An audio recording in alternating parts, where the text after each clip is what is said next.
네, 다음 소식으로 넘어가 보도록 하겠습니다. 북한 귀순병사 오청성 씨, 이제는 미음과 물김치 식사가 가능할 만큼 굉장히 건강이 빠른 속도로 회복되고 있다고 합니다. 일단 굉장히 반가운 소식인 것 같아요. 네, 맞습니다. 제가 볼 때는 거의 기적 같은 일인 것 같아요. 그렇게 가까운 거리에서 총상을, 그것도 한 발도 아니고 한 4-5발 정도를 맞았다고 얘기를 하고 있지 않습니까? 더군다나 몸속에서는 이 탄두가 하나만 발견이 됐고 나머지는 거의 관통상이었던 것 같거든요. 그 정도 상황이었는데 이렇게까지 회복했다고 하는 것은 거의 기적이라고 볼 수 있고요.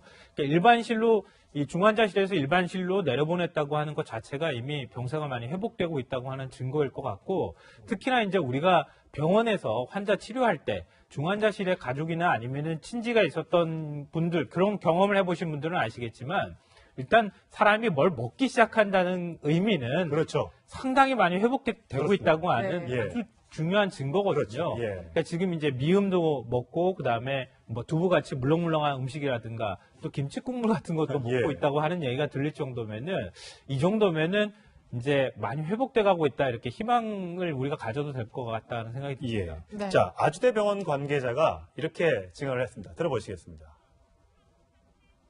지금은 말씀드린 단계라가지고 거의 죽으려고 생각한 정도고, 그 단계 지나면 이해가 되고 그냥 죽까지나. 네. 근데 이제 치료비가 만만치 않더라고요. 지금 뭐 추산되는 것만 한 1억 정도 넘는 걸로 알고 있는데, 이거 치료비는 누가 내니까? 그거는 이 병사가 어느 정도 알고 있느냐에 따라서 결론이 좀 바뀔 것 같아요. 1차적으로는 이제 무언가 북한의 고위급 정보, 그러니까 기밀이라고 해당할 수 있는 정보까지 알고 있다면 신병을 이제 국정원이 관리를 하게 되고요. 그럼 이제 국정원이 관련된 치료비를 이제 제공을 하는 거고, 그리고 이제 그 정도의 군사기밀 정도는 알고 있지 않은 그냥 일반 귀순병으로 처리가 된다면 통일부에서 이제 치료비를 내게 되는데, 이제 곧 이제 이 아주대병원에서 이제 국군병원으로 이송이 될 거고요. 그 전까지는 어쨌건 신병 안전을 철저하게 해야 되기 때문에 일반 병실 특실에 있지만 그 앞에 24시간 내 철통 보안 조치를 취하고 있는 그런 상황입니다. 아직은 이제 국정원 그 직원이 신문은 하지 않고 네, 그렇죠. 있다고 하죠. 아직 100% 회복이 되지 않은 상태니까. 그래서 제가 아까 가정적으로 많이 알고 있다면 네. 이제 그렇게 해서 치료비 주체가 바뀔 수 있다는 겁니다. 그렇군요. 자, 일단 오 씨는 건강을 회복하고 있지만 북한은 발등에 불이 떨어진 것 같습니다. 물론 지금 그 남한을 향해서 노동신문 등을 통해서 우리 병사 돌려내라 이렇게 밝히고 있지는 않습니다만 여러 가지 조치를 취하고 있는데 도랑을 하나 팠다고 하죠. 네, 그러니까 북측 병사가 이제 우리 그 경계 너머까지 남측으로 뛰어왔다가 막 되돌아서 도망 들어가는 그런 모습을 보셨을 텐데, 그게 바로 이제 분계선입니다. 남북 간에. 그러니까 그 선 있는 곳에다가 지금 도랑을 파고 있는 겁니다. 거기에 있는 차 장소가 바퀴가 걸렸던데 바로 앞에다가 이 JSA 중립국 감독이 회의실인데요. 그 회의실 옆쪽으로 해서 도랑을 깊숙하게 한 1m 정도짜리를 파고 있다고 하는데. 1m요? 네. 굉장히 깊네요. 그러니까 지금 병사들이 거기서 뛰어넘어갈 정도가 못 되면은 결국 그 도랑을 들어갔다가 다시 나와야지만 이 남측으로 넘어올 수 있는 상황이 되는 거니까 앞으로 다시는 이런 일이 발생하지 않도록 하겠다고 하는 의지를 보여주는 것 같고요. 또 72시간 다리에 있는데도 통문을 설치해서, 통문이라고 하면은 이번에 이제 집차가 그대로 통과하는 과정들을 다 영상으로 보시지 않았습니까? 근데 그대로 통과하지 못하고 거기서 일단은 차가 멈춰서서 그 관문을 통과하고 난 다음에 할 수 있도록 아예 차량 자체가 그냥 통과되지 못할 수 있도록 하는 그런 이제 문을 설치하는 작업을 지금 또 하고 있다고 합니다. 근데 북측에서 이렇게 예민하게 반응하는 이유는 제가 볼 때 크게 두 가지 이유인데요. 첫째로는 북한 입장에서 보면은 전 세계적인 망신을 당하거나 다름이 없는 거예요. 그러니까 북한 체제가 얼마나 허술한지를 다른 지역도 아니고 DMZ도 아니고 JSA 지역에서 이 중립국에서 관리하는, 유엔군에서 관리하는 지역으로 북한군 병사가 뛰어넘어왔단 말이에요. 총상을 맞으면서까지. 그러니까 전 세계에서 북한 체제가 얼마나 지금 허술한지를 전 세계 모든 국가한테 보여준 것이나 다름없다고 하는 게 하나가 있고요. 또 하나 의미는 북한군 내부의 동요가 굉장히 심할 수 있다는 겁니다. 왜냐하면 그러니까 북한에서 가장 아마 경계가 철저한 곳이 JSA 지역이었을 거예요. 근데 이 지역을 북한군 병사 한 명이 집차로 그냥 뚫고 넘어간 거예요. 그러니까 북한군 병사들이 생각할 때는 나도 얼마든지 넘어갈 수 있다고 하는 생각들을 할 수 있을 거라는 거예요. 이런 면에서 볼 때 북한 쪽에서 볼 땐 굉장히 이번 일은 좀 뼈아픈 사건이라고 볼 수 있고, 그런 것들을 다시 만들지 않겠다고 하는 그런 의지들을 이렇게 막 도랑도 파고 네. 뭐 통문도 설치하고 이러면서 보여주는 것 같습니다. 뭐 도랑을 팠지만 그 자유를 향한 의지야. 이제 앞으로 탱크를 몰고 올지 비행기를 타고 넘어올지 누가 알겠습니까? 저런 1m 깊이의 도랑으로는 자유를 향한 그 마음을 절대 이기지 못한다는 사실을 좀 알았으면 좋겠고요. 일단 우리가 지금 대북 확성기 방송을 그동안 하다가 좀 중단하고 좀 뜸한 지경이었는데 이번 소식들을 대북 확성기 방송을 통해서 북한에 네. 고스란히 알리고 있다면서요. 사실 이건 굉장히 우리나라 입장에서 보면 또 좋은 호재이기도 하죠. 그 JSA를 통해서 일단 넘어오는 과정에서 북한 측에서 총을 쏘는 과정까지 다 보여준 상황에서도 넘어와서 결국 생명을 건지지 않았습니까? 예. 그 과정을 알려주면서 뭐 사실 자유대한민국으로 넘어오는 게 좋다는 취지의 방송을 한다면 북한 내부도 충분히 동요될 가능성이 있고요.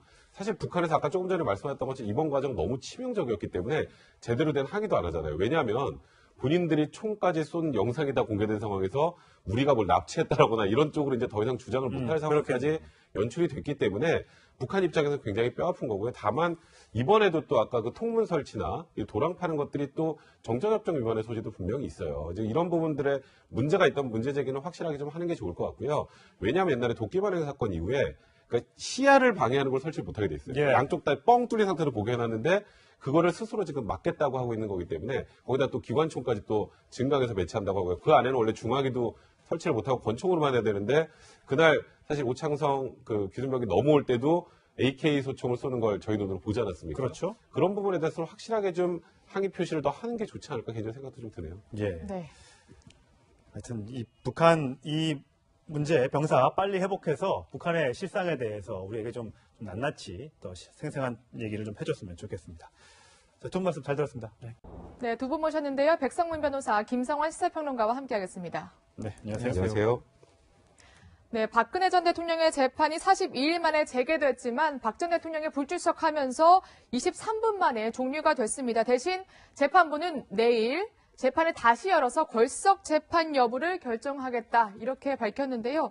일단 내일도 분명히 박 전 대통령이 안 나올 게 자명한데 오늘 바로 걸석 재판을 정해버리지 않고 이렇게 내일로 한 번 더 미룬 거는 뭐라고 봐야 될까요? 사실 저는 내일도 바로 진행을 할지에 대해서 좀 의문을 가지고 있는데요. 이제 재판부 입장에서 굉장히 부담스러운 게 있어요. 네. 걸석 재판이라는 건 말 그대로 피고인이 없어져서 하는 게 걸석 재판인데 피고인이 지금 엄연히 지금 서울구치소에 있고요. 네. 있는 상황에서 피고인이 없는 상태로 재판을 하게 되면 네. 향후에 또 이제 불공정성에 대한 우려들이 제기가 될 거란 말이에요. 네. 그렇기 때문에 일단 오늘 이제 40일 만에 열렸지만 오늘 바로 걸석 재판을 진행하기는 분명히 무리가 있다라고 저도 생각을 했었는데 지금 예상했던 것처럼 23분 만에 이제 오늘 재판을 마쳤죠. 네. 한 번이나 두 번 정도 소환 요구를 하고 이제 박근혜 전 대통령이 정말 출석하지 않을 것이다라는 게 명확해지는 상황 정도가 되면 이제 쉽게 말해서 사회적으로 정당성을 확보하는 거예요. 그러면 이 정도 되면 피고인이 없는 상태에서 국선 변호인 5명만 가지고 재판을 진행해도 된다. 그럴 수밖에 없다. 이런 정도의 정당성 확보 차원에서 일단 오늘은 걸석 재판을 진행하지 않았고요. 원래 오늘 이미경 그 부회장이 과거에 이제 뭐 변호인 등 네. 정부 비판적인 영화를 만들어서 경영일선에서 퇴진시켰다라는 의혹과 관련해서 이제 우리 송경식 회장하고 조원동 전 경제수석을 증인신문하기로 했었는데 네. 그것도 일단 다 미뤄진 상황이라고 보시면 될 것 같습니다. 예. 지금 일단 팩스로 불출석 사유서를 제출을 했다고 합니다. 그 내용이 이제 건강상의 이유인데 내용은 이렇습니다. 피고인이 거동이 곤란할 정도의 신병으로 출석할 수 없는 사유, 허리 통증으로 경과를 관찰하고 있고 무릎에 부종이 있는데 처방받아서 약 먹고 있고 그래서 하루에 운동을 30분 정도 바깥에 나가서 하는 운동으로 좀 회복 중이다 이렇게 얘기를 하고 있는데 불출석할 정도의 건강 상태는 아닌 것으로 현재 뭐 병원에서 진단서도 떼보고 하면 그런데 그럼 이건 또 하나의 또 핑계가 되지 않을까 생각이 좀 들고요. 그러니까 뭐 다 아시다시피 박근혜 전 대통령이 이미 이 재판 보이콧을 하겠다고 하는 의사를 표명하지 않았습니까? 앞으로 재판에 나오지 않을 것이라고 하는 생각들을 우리가 다 했었는데요. 다시 한번 이번에 확인을 해줬다 이렇게 봐야 될 것 같습니다. 말씀하신 것처럼 오늘 오전 7시에 갑자기 서울구치소 측에 건강상 이유 때문에 재판에 참석할 수 없겠다 이렇게 불출석 사유서를 제출을 했는데 그 사유를 보면 사실 지난번에 병원에서 정확하게 진단을 받았을 때도 이건 퇴행성 질환이다. 노인 나이가 들어가면서 예. 나타나는 그냥 어쩔 수 없는 현상에 가깝다라고 하는 진단 결과가 나왔는데도 이걸 가지고 사실 재판에 건강상 이유로 못 나오겠다고 얘기하는 것은 이전에 박 전 대통령이 얘기했던 것처럼 이번 이제 재판을 정치 투쟁화하겠다라고 하는 의사를 이번에 다시 한번 확인했다 이렇게 봐야 될 것 같습니다. 네. 네, 지금 속보에 보면 서울구치소가 법원에 강제 인치 불가 보고서를 냈다고 돼 있는데 이게 굉장히 어려운 말이거든요, 변호사님. 그래서 이게 어떤 말인가요? 쉽게 말해서 강제로 재판정에 데려오는 건 안 된다라는 보고서죠. 왜요? 그러니까 이제 뭐 건강상의 이유든 여러 가지 이유로. 그리고 사실 박 전 대통령 같은 경우에는 다른 아마 피고인이었으면 강제로라도 데리고 왔을 겁니다. 구인영장을 발부받아서. 근데 만약에 그런 모양새를 취할 경우에 사실 이게 오히려 더 여론에 좀 안 좋을 가능성도 있고 또 굉장히 지금 말씀하셨던 것처럼 정치 투쟁화하기에 최적화된 환경을 만들어준 상황이 되기 때문에 재판부도 그런 무리수를 쓸 가능성은 별로 없고요. 네. 지금 보기에는 일단은 내일 한번 기를 더 잡고 그래도 나오지 않는 사유 자체가 앞으로 계속 나오지 않을 것이 좀 명백하다고 판단이 되게 되면 그렇게 되면 이제 재판부도 어쩔 수 없이 이제 걸석 재판을 진행해서 일단 이번 재판을 끌고 갈 수밖에 없는 상황이 아닌가. 근데 이거는 사실 전직 대통령이라는 신분의 특수성도 고려가 된 그런 결정이라고 보셔야 될 것 같습니다. 예. 자, 걸석 재판 여부는 내일 가야 최종 결정이 될 것 것으로 보이는데 오늘 박근혜 전 대통령의 변호를 담당한 유영하 변호사 등의 변호인단을 대신해서 변호를 담당하게 될 5명의 국선 전담 변호인들의 면면이 공개가 됐습니다. 제가 사진과 를 준비를 해봤는데 조현건 변호사 가장 나이가 많고요. 60대. 네. 그다음에 나머지 강철구, 남현우, 박승길, 김혜영 변호사. 2명의 여자 변호사와 3명의 남성 변호사. 자, 국선 전담 변호인이라고 합니다. 네. 그리고 그 얘기는 국선 사건만 한다는 거죠. 다른 네, 사건을 그렇죠. 하지 않고. 국선 전담 변호인이 요즘에 굉장히 인기가 많은 직종입니다. 왜 그렇습니까? 저희 쪽에서. 원래 과거에는 정말 이제 공익적으로 특별한 사명을 갖고 계신 분들이 연수를 마치고 나는 국선 변호인을 하겠다 하면 다 됐어요, 옛날에는. 예. 근데 지금은 사실 뭐 여러 가지 측면인데 공익적인 목적으로 국선 변호인을 하시고 싶어 하시는 분들 계시지만 또 하나는 요즘에 변호사 시장이 너무 어려운데 예. 국선 변호인은 좀 그래도 아주 보수가 많지 않아도 안정적인 생활은 가능하거든요. 공무원 비슷한 거죠? 그렇죠. 네. 그러니까 국선만 하면서 나라에서 보수를 받는 거니까. 그래서 그래도 요즘에 불투명한 변호사 시장에서 이 정도면 괜찮다고 해서 요즘에는 연수원에서도 그렇고 로스쿨에서도 그렇고 성적이 굉장히 높은 분들이 국선 신청을 변호인이요? 하고요. 예. 작년 상반기 같은 경우 보니까 10.3대 1? 그러니까 10명 중에 1명만 국선 변호인 선정되는 굉장히 정도니까 높네요. 요즘에는 이제 저희 쪽에서 굉장히 이제 인기 있는 직종 중에 하나인데 이번에 국선 변호인 분들의 이제 면면을 보니까 재판부의 고민이 많이 묻어나는 것 같아요.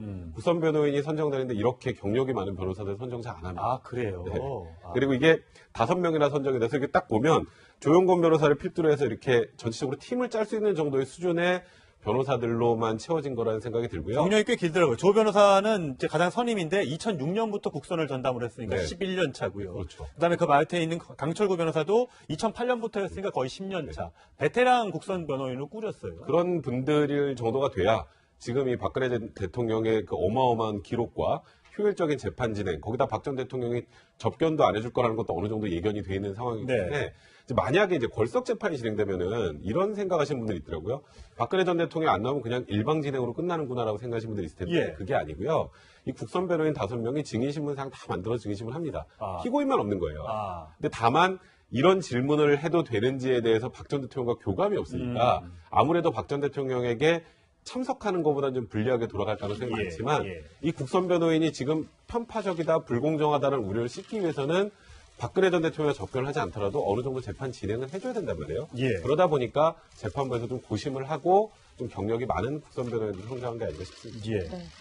베테랑 변호사를 이제 재판부가 지정해 주긴 했는데 박 전 대통령은 전혀 응답할 의사가 없는 것 같습니다. 방금 전해온 소식에 따르면 이제 조현건 변호사가 그 가장 이제 연차가 높은 변호사죠. 이제 법정에서 호소하기를 11월 13일, 13일, 20날 우리가 박 전 대통령에게 이메일로 좀 접견을 요청한다 이렇게 서신을 보냈는데 3일만 응답이 오고 거절한다는 뜻이고요. 또 13일, 20일은 아예 응답조차 없었다고 하더라고요. 그러니까 지금 이제 재판을 진행하기 위해서는 걸석 재판을 한다고 가정하면 그래도 변호인이 어떻게든 피의자하고 얘기를 해야 되지 않습니까? 네. 그러니까 지금 구치소에 있는 박근혜 전 대통령이 무슨 생각을 갖고 있고 당시에 뭔가 억울한 부분이 있으면은 검찰 진술조서에 나와 있는 또 여러 이제 증인들이 발언한 내용들에 대해서 박 전 대통령이 어떤 생각을 가지고 있고 어떻게 반박할 것이라는 얘기를 들어야 와서 재판에서 제대로 변론을 할 수 있을 텐데 지금 접견조차 거부를 하고 있다는 거 아닙니까? 네. 그러니까 지금 방금 전에도 말씀하셨던 것처럼 11월 3일, 13일, 20일 이렇게 세 차례에 걸쳐서 직접 만나지는 못하고 구치소 측을 통해 가지고 우리가 접견을 원합니다라고 하는 서신을 보냈는데 첫 번째 11월 3일 보냈을 때 내가 정중히 접견을 거부한다고 하는 네. 답신이 왔는데 그 다음에 두 번 보냈을 때는 아무런 답신조차 지금 없는 상황입니다. 예. 그러니까 박 전 대통령은 변호인하고 어떠한 소통도 지금 현재 원하지 않고 있는 것 같습니다. 예. 이렇게 만약에 돼버리면은 변호인은 변호인대로 국선 변호인이 현재 나와 있는 사건 기록을 토대로 해서 박 전 대통령을 변호하고 박 전 대통령은 그냥 혼자 계속 구치소 안에서 머무는 굉장히 이상한 상황이 연출될 가능성이 높아 보입니다. 예, 그동안 네. 박근혜 전 대통령이 몸이 좀 아프다고 하면 재판정에 많은 지지자들이 모였던 경험이 있는데 과연 박 전 대통령도 없는 재판에는 과연 몇 명의 지지자가 모여서 그 재판을 응원할지 두고 볼 일입니다. 1억 정도 넘는 걸로 알고 있는데 이거 치료비는 누가 내니까? 그거는 이 병사가 어느 정도 알고 있느냐에 따라서 결론이 좀 바뀔 것 같아요. 1차적으로는 이제 무언가 북한의 고위급 정보, 그러니까 기밀이라고 해당할 수 있는 정보까지 알고 있다면 신병을 이제 국정원이 관리를 하게 되고요. 예. 그럼 이제 국정원이 관련된 치료비를 이제 제공을 하는 거고, 그리고 이제 그 정도의 군사기밀 정도는 알고 있지 않은 그냥 일반 귀순병으로 처리가 된다면 통일부에서 이제 치료비를 내게 되는데 네. 이제 곧 이제 이 아주대병원에서 국군병원으로 이송이 될 거고요. 예. 그 전까지는 어쨌건 신병 안전을 철저하게 해야 되기 때문에 일반 병실 특실에 있지만 그 앞에 24시간 내 철통 보안 조치를 취하고 있는 그런 상황입니다. 아직은 이제 국정원 그 직원이 신문은 하지 않고 네, 그렇죠. 있다고 하죠. 아직 100% 회복이 되지 않은 상태니까. 그래서 제가 아까 가정적으로 많이 알고 있다면 네. 이제 그렇게 해서 치료비 주체가 바뀔 수 있다는 겁니다. 그렇군요. 자, 일단 오 씨는 건강을 회복하고 있지만 북한은 발등에 불이 떨어진 것 같습니다. 물론 지금 그 남한을 향해서 노동신문 등을 통해서 우리 병사 돌려내라 이렇게 밝히고 있지는 않습니다만 여러 가지 조치를 취하고 있는데 도랑을 하나 팠다고 하죠. 예, 그러니까 북측 병사가 이제 우리 그 경계 너머까지 남측으로 뛰어왔다가 막 되돌아서 도망 들어가는 그런 모습을 보셨을 텐데 그게 바로 이제 분계선입니다. 남북 간에. 그러니까 그 선 있는 곳에다가 지금 도랑을 파고 있는 겁니다. 거기 있는 차 바퀴가 장소가 걸렸던데 바로 앞에다가 예. 그걸 설치 못하게 돼 있어요. 예. 양쪽 다 뻥 뚫린 상태로 보게 해놨는데 그거를 스스로 지금 막겠다고 하고 있는 거기 때문에 거기다 또 기관총까지 또 증강해서 배치한다고 하고요. 그 안에는 원래 중화기도 설치를 못하고 권총으로만 해야 되는데 그날 사실 오창성 그 기준벽이 넘어올 때도 AK 소총을 쏘는 걸 저희 눈으로 보지 않았습니까? 그렇죠. 그런 부분에 대해서 확실하게 좀 항의 표시를 더 하는 게 좋지 않을까 개인적인 생각도 좀 드네요. 예. 네. 하여튼 이 북한 이 문제 병사 빨리 회복해서 북한의 실상에 대해서 우리에게 좀 낱낱이 더 생생한 얘기를 좀 해줬으면 좋겠습니다. 자, 두 분 말씀 잘 들었습니다. 네, 두 분 모셨는데요. 백성문 변호사, 김성환 시사평론가와 함께하겠습니다. 네, 안녕하세요. 안녕하세요. 네, 박근혜 전 대통령의 재판이 42일 만에 재개됐지만 박 전 대통령이 불출석하면서 23분 만에 종료가 됐습니다. 대신 재판부는 내일 재판을 다시 열어서 걸석 재판 여부를 결정하겠다 이렇게 밝혔는데요. 일단 내일도 분명히 박 전 대통령이 안 나올 게 자명한데 오늘 바로 걸석 재판을 정해버리지 않고 이렇게 내일로 한 번 더 미룬 거는 뭐라고 봐야 될까요? 사실 저는 내일도 바로 진행을 할지에 대해서 좀 의문을 가지고 있는데요. 이제 재판부 입장에서 굉장히 부담스러운 게 있어요. 네. 걸석 재판이라는 건 말 그대로 피고인이 없어져서 하는 게 걸석 재판인데 피고인이 지금 엄연히 지금 서울구치소에 있고요. 네. 있는 상황에서 피고인이 없는 상태로 재판을 하게 되면 네. 향후에 또 이제 불공정성에 대한 우려들이 제기가 될 거란 말이에요. 네. 그렇기 때문에 일단 오늘 이제 40일 만에 열렸지만 오늘 바로 걸석 재판을 진행하기는 분명히 무리가 있다라고 저도 생각을 했었는데 할 때는 나도 얼마든지 넘어갈 수 있다고 하는 생각들을 할 수 있을 그렇겠죠. 거라는 예. 거예요. 이런 면에서 볼 때 북한 쪽에서 볼 땐 굉장히 이번 일은 좀 뼈아픈 사건이라고 볼 수 있고 그런 것들을 다시 만들지 않겠다고 하는 그런 의지들을 이렇게 막 도랑도 파고 네. 뭐 통문도 설치하고 이러면서 보여주는 것 같습니다. 뭐 도랑을 팠지만 그 자유를 향한 의지야. 이제 앞으로 탱크를 몰고 올지 비행기를 타고 넘어올지 누가 알겠습니까? 저런 1m 깊이의 도랑으로는 자유를 향한 그 마음을 절대 이기지 못한다는 사실을 좀 알았으면 좋겠고요. 일단 우리가 지금 대북 확성기 방송을 그동안 하다가 좀 중단하고 좀 뜸한 지경이었는데 이번 소식들을 대북 확성기 방송을 통해서 북한에 네. 고스란히 알리고 있다면서요.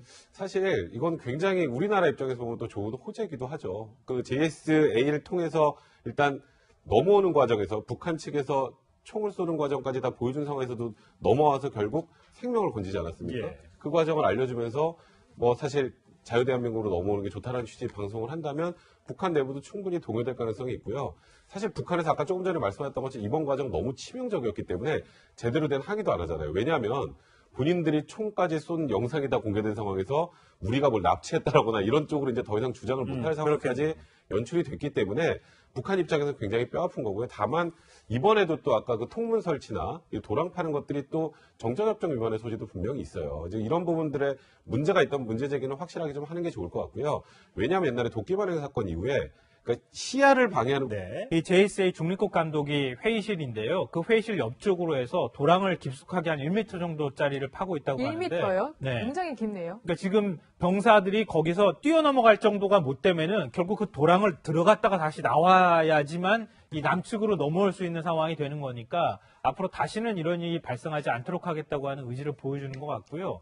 또 72시간 다리 있는데도 통문을 설치해서 통문이라고 하면은 이번에 이제 집차가 그대로 통과하는 과정들을 다 영상으로 보시지 않았습니까? 예. 근데 그대로 통과하지 못하고 거기서 일단은 차가 멈춰서서 그 건물을 통과하고 난 다음에 할 수 있도록 예. 아예 차량 자체가 그냥 통과되지 못할 수 있도록 하는 그런 이제 문을 설치하는 작업을 지금 또 하고 있다고 합니다. 예. 근데 북측에서 이렇게 예민하게 반응하는 이유는 제가 볼 때는 크게 두 가지 이유인데요. 네. 첫째로는 북한 입장에서 보면은 전 세계적인 망신을 당하거나 다름이 없는 거예요. 그러니까 북한 체제가 얼마나 허술한지를 다른 지역도 아니고 DMZ도 아니고 JSA 지역에서 이 중립국에서 관리하는 유엔군에서 관리하는 지역으로 북한군 병사가 뛰어넘어왔단 말이에요. 예. 총상을 맞으면서까지. 그러니까 전 세계에서 북한 체제가 얼마나 지금 허술한지를 전 세계 모든 국가한테 보여준 것이나 다름없다고 하는 게 하나가 있고요. 네. 또 하나 의미는 북한군 내부의 동요가 굉장히 심할 수 있다는 겁니다. 왜냐하면 그러니까 북한에서 가장 아마 경계가 철저한 곳이 JSA 지역이었을 거예요. 근데 이 지역을 북한군 병사 한 명이 집차로 그냥 뚫고 넘어간 거예요. 그렇죠. 그러니까 북한군 병사들이 네, 다음 소식으로 넘어가 보도록 하겠습니다. 북한 기술병사 오청성 씨, 이제는 미음과 물김치 식사가 가능할 만큼 굉장히 건강이 빠른 속도로 회복되고 있다고 합니다. 일단 굉장히 반가운 소식인 것 같아요. 네, 맞습니다. 제가 네. 볼 때는 거의 기적 같은 일인 것 같아요. 그렇게 가까운 거리에서 총상을 그것도 한 발도 아니고 한 4-5발 정도를 예. 맞았다고 얘기를 하고 있지 않습니까? 더군다나 몸속에서는 이 탄두가 하나만 발견이 됐고 나머지는 거의 관통상이었던 것 같거든요. 그 정도 상황이었는데 이렇게까지 회복했다고 하는 것은 거의 기적이라고 볼 수 있고요. 그러니까 일반실로 이 중환자실에서 일반실로 내려보냈다고 하는 것 자체가 이미 병사가 많이 회복되고 있다고 하는 증거일 것 같고 특히나 이제 우리가 병원에서 환자 치료할 때 중환자실에 가족이나 아니면은 친지가 있었던 분들 그런 경험을 해보신 분들은 아시겠지만 일단 사람이 뭘 먹기 시작한다는 의미는 그렇죠. 상당히 많이 회복되고 그렇습니다. 있다고 하는 네. 아주 중요한 증거거든요. 그렇죠. 예. 그러니까 지금 이제 미음도 먹고 그다음에 뭐 두부같이 물렁물렁한 음식이라든가 또 김치 국물 같은 것도 먹고 예. 있다고 하는 얘기가 들릴 정도면은 이 정도면은 이제 많이 회복돼 가고 있다 이렇게 희망을 우리가 가져도 될 것 같다는 생각이 듭니다. 예. 네. 자, 아주대병원 관계자가 이렇게 증언을 했습니다. 들어보시겠습니다. 지금 말씀드린 관계라가지고 거의 죽음을 생각한 정도고 그런 답이 지나면 이해가 되고 주까지나 네. 근데 이제 치료비가 만만치 않더라고요. 지금 뭐 추산되는 것만 한